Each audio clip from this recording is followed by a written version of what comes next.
Eu gosto bastante de intercalar minha leitura de calhamaços e livros densos com obras menores e mais tranquilas, pelo menos aparentemente. Foi isso que eu fiz nos últimos dias. Então, no vídeo de hoje eu vou falar sobre esses 3 livros aqui mais enxutos, todos de autores que eu ainda não conhecia. Olá, bem-vindos ao Inventário da Leitura. Eu sou a Gessiele Lourdes e hoje eu vou conversar sobre as leituras que eu fiz mais recentemente. São 3 livros pequenos, assim, número de páginas, 100 e poucas páginas, mas eu acho que eles merecem um registro aqui no canal também. E já vou começar falando de um livro que está citado em um vídeo aqui do canal, que é um vídeo sobre os títulos que mais me fisgaram. E lá eu cito alguns livros que eu ainda não havia lido naquele momento, e um deles é esse aqui, O Marinheiro que Perdeu as Graças do Mar, um livro japonês, um clássico da literatura japonesa contemporânea, que é do Mishima. Esse autor também foi uma novidade para mim, nunca tinha lido nada dele. Literatura japonesa, de uma forma geral, não está muito assim no meu repertório, mas eu quis ler este livro por causa desse título, que para mim é belíssimo, né? E com este título eu já criei uma expectativa muito pautada em um estilo mais lírico, em uma prosa um tanto mais sensível, né? Eu não sei vocês, mas para mim esse título ele inspira coisas bonitas da vida, talvez aquela relação de contemplação da natureza, né? Pela menção ao mar, enfim. Tinha, assim, uma expectativa de uma história um pouco mais positiva mesmo que introspectiva, porque quando eu penso na literatura oriental, de uma forma geral, sempre penso em algo mais introspectivo. E, né, imagine minha surpresa quando descobri que este livrinho aqui tem uma atmosfera totalmente perturbadora, porque aqui a gente tem a história, então, de um núcleo familiar, uma mãe e um filho. Essa mãe é viúva, esse filho tinha 13 anos, eles viviam ali no Japão, muito bem, os dois morando sozinhos, e essa mulher que estava viúva há 5 anos, de repente começa a se envolver com um marinheiro. Esse marinheiro era alguém que inicialmente era admirado por esse garoto, mas quando esse marinheiro ele abre mão da vida no mar para se casar com essa mulher e, enfim, começar a sua família, aí a gente tem uma mudança no comportamento desse menino que passa a desprezar esse homem. Esse é um enredo, assim, de uma forma geral, mas o que a gente consegue perceber na forma como o autor desenrola essa história é que existe em torno da figura masculina, tanto do garoto quanto aqui do marinheiro, essa busca por algo maior, por uma glória, por algo extraordinário, enquanto que a mulher ali, ela administrava um pequeno comércio, ela tinha esse desejo de se relacionar novamente, não transmitia grandes sonhos, né, grandes aspirações. E também esse menino, ele fazia parte de um grupo de, na minha opinião, psicopatas, pequenos psicopatas ali na escola, e esses jovens, eles têm uma visão extremamente pessimista em relação ao mundo adulto, e todos eles estão ali na casa dos 13 anos, eles têm uma consciência muito desenvolvida para a idade deles, e eles começam a perceber que é preciso fazer algo antes que eles comecem a responder diante da lei, assim como os adultos, né? Pelo que eu entendi, a maioridade penal ali era 14 anos, e eles começam a tramar coisas bem diabólicas, assim, né? Então não é uma leitura fácil no sentido das coisas que ela traz. Já no começo da história é uma leitura que se torna incômoda pelos fatos que ela vai trazer. Então o protagonista, esse rapaz, esse garoto, né, de 13 anos, toda noite a mãe dele trancava ele no quarto, e ele descobre que entre o quarto dele e da mãe dele, né, que era um do lado do outro, na parede tem um buraco ali, e ele consegue espiar, né, o quarto da mãe dele. Então aí vocês já imaginem que não é algo assim muito confortável de se ler. Tem um momento aqui também que esse menino ele começa a anotar todas as faltas desse marinheiro, né? Tudo que ele faz que deve ser punido. Porque esse marinheiro, ele abre mão da vida no mar, depois ele tem alguns momentos que esse menino considera de fraqueza e que envergonham ele. Então ele precisa, né, se cobrar por isso. Mas são situações, assim, totalmente banais. Então a gente percebe que é realmente uma mente ali doentia, não só desse garoto, mas também do grupo ali que convivia com ele na escola. Todos eles têm essa questão com o pai meio problemática, até quem tem uma família feliz demais vê problema nisso. Então é nessa linha, assim, a história. Mas a escrita é muito bem feita, eu acho que foi um texto muito efetivo, né, naquilo que se propõe a fazer. As descrições são muito bonitas, embora seja um texto curto, a gente não tem muitos momentos como esse, mas da metade para o fim, eu acho que a história ela me prendeu muito mais. Eu fiquei muito interessada em saber o que realmente ia acontecer, porque a partir da metade eu entendi qual que era a real dessa história, né? Até a metade eu acho que eu fui ficando um pouco confusa, achando que eu ia ler uma história um pouco mais sensível e não foi. E eu sei que talvez ter lido um pouco sobre esse livro antes de iniciar a leitura teria me ajudado, mas como eu tinha colocado ele naquele vídeo só por causa do título, e eu não sabia muita coisa sobre ele, eu encontrei ele no expositor lá da biblioteca da minha cidade, e eu peguei assim, de impulso, sabe? Peguei e já comecei a ler. Então eu não li muita coisa sobre ele antes. Então por isso eu não estava preparada para esse clima assim mais perturbador, né, mais voltado para uma atmosfera pesada da história. De qualquer forma, é uma leitura que eu acho que eu vou refazer em algum momento, até para eu ir me aprofundando um pouco mais nesse estilo, né, da literatura japonesa. Acho que de experiência mais recente de literatura japonesa eu só li Relatos de um Gato Viajante, que também foi um livro que não funcionou muito para mim, mas eles não têm nada a ver um com o outro, né, são propostas totalmente diferentes.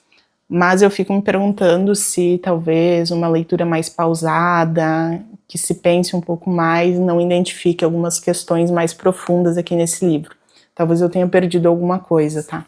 Até porque depois eu fui ler um pouco sobre essa obra e é dito que é uma obra que fala muito sobre o Japão no pós-guerra, né? Depois da Segunda Guerra Mundial. Tanto que ele foi lançado nos anos 60. Então, fica aí, né, meu breve comentário sobre esse livro, um livro cujo título, na minha opinião, não representa muito do que a gente pode esperar, né, dentro dessa obra, embora, pensando friamente, realmente o marinheiro perdeu as graças do mar, mas eu esperava outra coisa, né. E a próxima leitura que eu trago nesse vídeo foi de O Bem Amado, uma peça de teatro escrita pelo Dias Gomes, um livro nacional, então, também lançado nos anos 60, ficou bastante conhecido por ter sido a primeira novela em cores lançada no Brasil, né? Passou na Rede Globo nos anos 70, a primeira novela colorida da TV brasileira, e acho que foi uma jogada bastante acertada, porque essa história ela é muito divertida. Tem vários elementos aqui que representam muito fortemente o Brasil, em especial a política, né? Porque aqui a gente tem uma versão caricata do político brasileiro, né? Uma sátira muito bem feita daquele político que prega um valor e vive outro, que quer se dar bem a qualquer custo. E aqui a gente tem um ponto de partida da história que é muito curioso, porque aqui o nosso protagonista, que é o Odorico Paraguaçu, ele vive então numa pequena cidade da Bahia e ele fez, né, como uma promessa de campanha para sua eleição como prefeito, a construção de um cemitério, porque a cidade não tinha cemitério e ele achava um absurdo, né, que uma cidade não tivesse cemitério, porque as pessoas tinham que descansar, né, em outro local. Então ele coloca na cabeça das pessoas que é importante que a cidade tenha um cemitério, por mais que não houvesse um número expressivo de mortes, ao contrário, era demorado para que alguém falecesse lá no município, né? E ele distorce muitas coisas. Então, Quando tu pensa numa cidade que não tem assalto, que não tem doenças, que não tem nada que gere a morte, ele já fez as pessoas pensarem que esse era um sinal da falta de desenvolvimento, porque era uma cidade que parou no tempo, né, ao ponto de que não havia nem motivos para morrer lá. Então, tem vários diálogos aqui que são muito interessantes, na verdade, é basicamente todo em diálogos, né, porque é uma peça, e eu ri demais com esse personagem aqui. Ele tem aqui alguns vícios de linguagem, alguns termos que ele inventa, tipo, mais pra frentemente, não mais pra frente, mais pra frentemente a gente vai resolver isso. E ele vai, então, construindo ali aquelas pessoas ao seu redor, e a gente vê que ele tá se aproveitando da boa vontade delas, a gente vê que ele tá ali jogando um contra o outro, sempre em seu próprio benefício. E o grande desafio dele é fazer que alguém morra, porque ele consegue, então, né, desviando verbas de outras áreas prioritárias, ele consegue, enfim, construir um cemitério, mas ele precisa de um defunto para fazer a grandiosíssima inauguração que ele pretende, mas ninguém morre. E daí ele começa a fazer os seus movimentos para propiciar uma morte, pelo menos. Ele só precisa de uma, né? Ele fala, ele só precisa de um para fazer a cerimônia de inauguração. E nessas jogadas dele, para que finalmente alguém morra, acontece muita coisa, né? A gente tem aqui traição, temos bandido que vira delegado, tem gente doente que, enfim, acaba tendo um rumo inesperado. Mas o que é realmente interessante nessa história é o desenrolar, né, dos diálogos, a forma caricata como o político aqui fala, né, até pela capa a gente já consegue ter uma visão, e vejam como é uma imagem que, se tu mudar a gravata por um colar, lembra também um bicheiro, né, não sei se vocês conhecem a figura mais caricata de bicheiro, mas é uma linha bem parecida com esses anéis e tal. Então ali o limite entre a política e a bandidagem, ele é uma linha muito tênue, que esse protagonista ele tá sempre de um lado e de outro. Uma leitura muito divertida, recomendo para quem quer uma leitura mais objetiva, mais curta. Esse sim dá para ler em uns 2, 3 dias e ainda dar boas gargalhadas.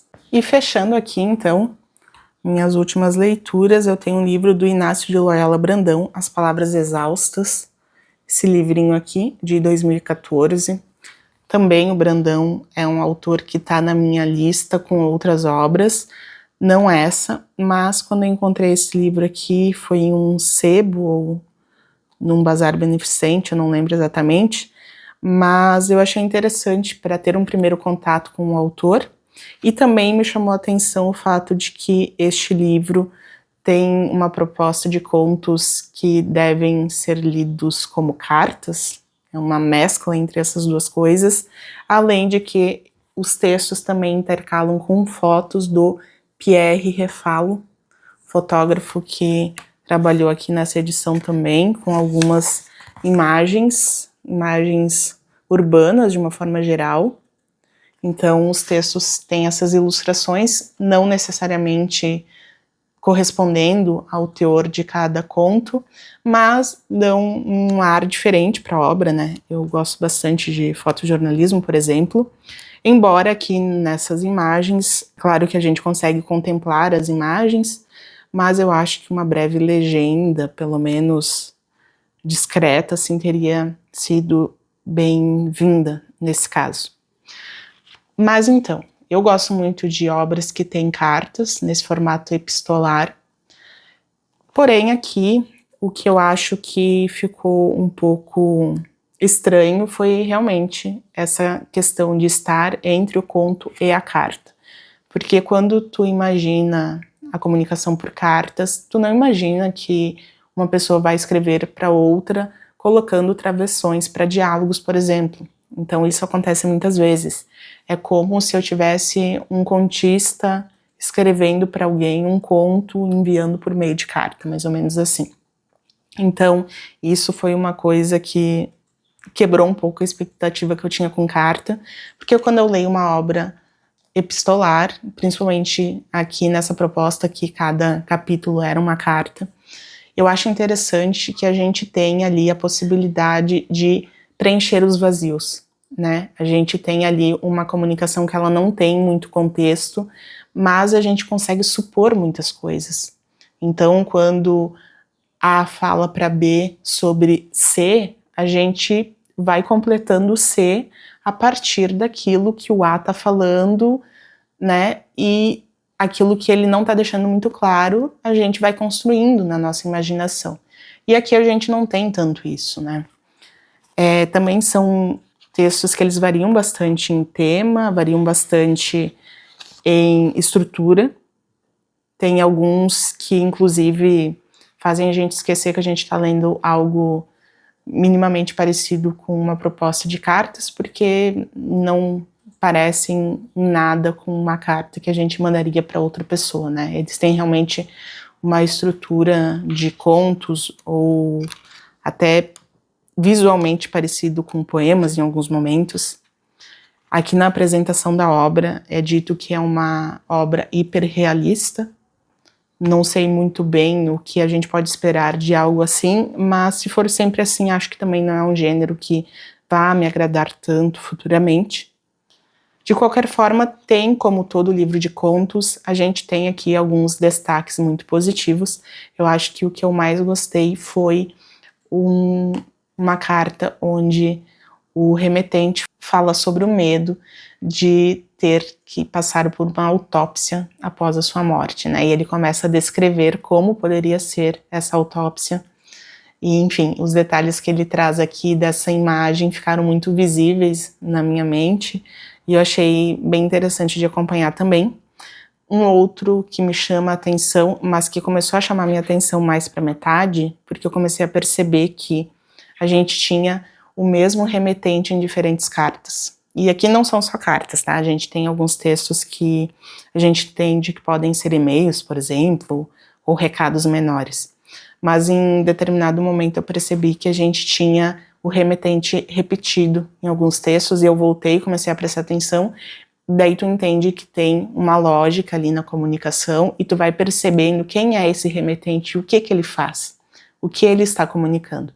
Então esse me prendeu bastante atenção, eu ia lendo, já cuidando para ver se era ele mesmo e se ele ia dar mais detalhes sobre isso que ele faz, né? De qualquer forma, embora o formato para mim tenha sido um pouco confuso, é um texto muito bem escrito o tempo todo, então dentro de cada parágrafo tu encontra uma coerência, tu encontra palavras bem usadas, sabe? E alguns também me lembraram crônicas, sabe? Essas crônicas que pegam um pensamento comum e começam a destrinchar esse pensamento. Por exemplo, por que preto é preto e verde é verde? Quando e por que a gente convencionou chamar essa cor assim e não assado? E daí começa a divagar sobre essa questão, como muitas crônicas se fazem hoje em dia. É uma leitura breve também, acho que pode ser uma leitura agradável para se ter na bolsa. Todos esses livros aqui, né, eles são pequenininhos, eu gosto de fazer essas leituras menores, assim, entre os livros maiores, que eu sei que vão demorar bastante para serem concluídos, porque daí a gente tem uma ideia também de finitude, de que a história está sendo concluída de alguma forma, então eu gosto bastante. Essas foram as 3 que eu fiz recentemente, espero que vocês tenham gostado desse vídeo. Eu queria saber aqui embaixo também nos comentários o que tu tá lendo agora, quais foram as tuas leituras mais recentes, tá certo? Um grande abraço e até mais.